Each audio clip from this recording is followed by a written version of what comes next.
100 भाइयों की बहन दुशाला युयुत्सु और पांडवों की भी एकमात्र बहन थी।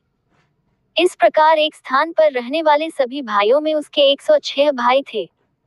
वह सत्तारूढ़ राजा धृतराष्ट्र की इकलौती बेटी थी और उसका विवाह सिंधु और सुवेरा के राजा जयद्रथ से हुआ था।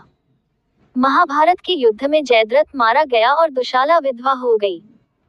महाभारत युद्ध समाप्त होने के तुरंत बाद युधिष्ठिर ने अश्वमेध यज्ञ करने का फैसला किया था। यज्ञ करने और ब्राह्मणों को खुश करने के लिए प्रचुर धन की आवश्यकता थी। पांडवों ने एक अलविदा युग के राजा मारुत के सोने और हीरे को प्राप्त किया। वेद व्यास द्वारा सलाह दी गई थी, जो अर्जुन द्वारा अश्वमेध से प्रारंभ की। पवित्र घोड़े अर्जुन और उसकी सेना के साथ कई राज्यों का दौरा करते थे। जो कोई भी घोड़े को पकड़ता था, वह बचाव के एक इशारे के रूप में अर्जुन से निपटता था। महाभारत युद्ध के बाद अधिकांश राज्यों में युवा राजाओं की अगली पीढ़ी का शासन था, जिनके पिता और वरिष्ठ नागरिक महाभारत युद्ध में मारे गए थे। युधिष्ठिर ने सलाह दी थी कि इन राजाओं को न मारे जो पहले से ही अपने मृत पिता और रिश्तेदारों के लिए शोक मना रहे हैं, लेकिन धीरे से उन्हें पराजित करने के लिए राजी करो। अर्जुन ने प्रत्येक के साथ नर्म व्यवहार किया और हत्या को न्यूनतम तक सीमित रखा। जब घोड़ा सिंधु के राज्य में पहुंच गया तो सिंधु के राजाओं ने घोड़े को पकड़ लिया और अर्जुन को युद्ध के लिए ललकारा। हालांकि जयद्रथ के पुत्र सूरदा को युद्ध के मैदान में नहीं दिखाना था। वे विशेष रूप से गंभीर थे, क्योंकि वे अर्जुन द्वारा जयद्रथ की हत्या का बदला लेना चाहते थे। अर्जुन ने उन्हें युद्ध रोकने के लिए सलाह देने की कोशिश की, लेकिन वे हिले नहीं।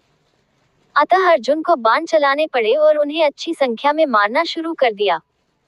उस समय दुशाला अपने बहुत छोटे पोते के साथ पहुंची और अर्जुन से आगे की लड़ाई रोकने की गुहार लगाई। उन्होंने बताया कि उनके बेटे और उनके भव्य बच्चे के पिता सुरधा ये सुनकर मर गए कि अर्जुन एक अश्वमेध घोड़े के साथ आ रहे हैं।